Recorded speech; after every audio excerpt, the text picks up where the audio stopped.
హల్లెలూయా యేసు ప్రభున్ ఎల్లరు స్తుతించుడి. Praise the Lord. దేవునికి స్తోత్రము కలుగును గాక. చేరి వచ్చిన ప్రియులందరికీ కూడా ప్రభువైన యేసుక్రీస్తు వారి ప్రశస్తమైన నామములో వందనాలు తెలియజేస్తూ ఉన్నాం.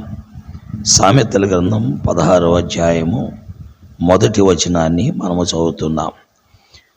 హృదయాలోచనలు మనుష్యుని వశము, చక్కని ప్రత్యుత్తరమిచ్చుటకు యెహోవా వలన కలుగును. దేవుని యొక్క లేఖనాల్లో మానవ హృదయము చెడ్డది. మనుషుని యొక్క హృదయము బాగుపడాలి అంటే దేవుని యొద్దకు రావాలి. మనుషుని హృదయములో నుండి ఎన్నో రకాలైన ఆలోచనలు బయలుదేరుతూ ఉంటాయి. అందుకే ఈ మనుష్యుని హృదయాలోచనలు అతని వశములోనే ఉంటాయి. కాబట్టి వీటి నుండి మనం విడిపించబడాలి అంటే ప్రభువు దగ్గరికి మనము రావాలి. ఎందుకంటే నరుని హృదయము బాల్యము నుండి చెడ్డది. వాని ఆలోచనలు, తలంపులు, ఊహ సమస్తము కేవలము చెడ్డదని లేఖనాల్లో మనము చూస్తున్నాం. కాబట్టి దేవుని యొద్దకు వచ్చుట ద్వారా మన హృదయాలోచనలు బాగుపడతాయి. అప్పుడు మనము చక్కని ప్రత్యుత్తరం ఇవ్వగలం.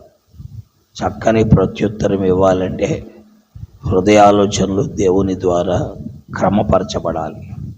అప్పుడు మనము తల్లిదండ్రులను మోసం చేయలేం, గురువులను మోసము చేయలేం, చుట్టూ ఉన్నవారిని కూడా మోసము చేయలేం, ఎవరిని కూడా మోసము చేయలేం. కేవలము దేవుని మహిమ కొరకై మనము ముందుకు నడిపించగలం. కాబట్టి ప్రియులారా, లేఖనములు ఎంతో శ్రేష్టమైనవి. కాబట్టి గ్రహించి గుర్తెరిగి మన హృదయాలను బాగు చేసుకున్నడు కొరకు దేవుని యొద్దకు వచ్చి మన కొరకై శిలువలో ప్రాణం పెట్టిన యేసుక్రీస్తు ప్రభువునందు విశ్వాసం ఉంచి ఆయన చిందించిన రక్తములో మన హృదయాలను కలుపుకున్నట్లయితే మనము ఎదుటి వ్యక్తికి చక్కని ప్రత్యుత్తరం ఇవ్వగలం. దేవుడి మాటలు దీవించి ఆశీర్వదించును గాక.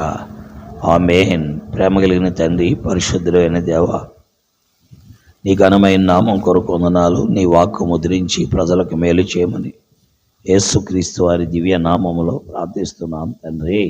ఆమేన్. చంద్రులారాయిలా దేవుని స్తుతించుడి. హృదయమును వెలిగించిన యేసుని స్తుతించుడి.